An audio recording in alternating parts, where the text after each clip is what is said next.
మీ అమ్మని కాపాడడం చాలా కష్టమేమో పాప.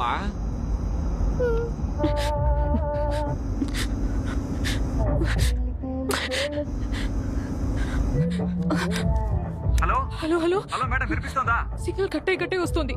మేడం, మీ పక్కన ఏదో టిన్ ఉందని చెప్పారు కదా? అవును. మీరు ఆ టిన్ లో పెయింట్ ని బయటికి పోసుకుంటా పోండి. వస్తే అరే మీరు పోయండి మేడం, మిగతాది నేను చూసుకుంటాగా.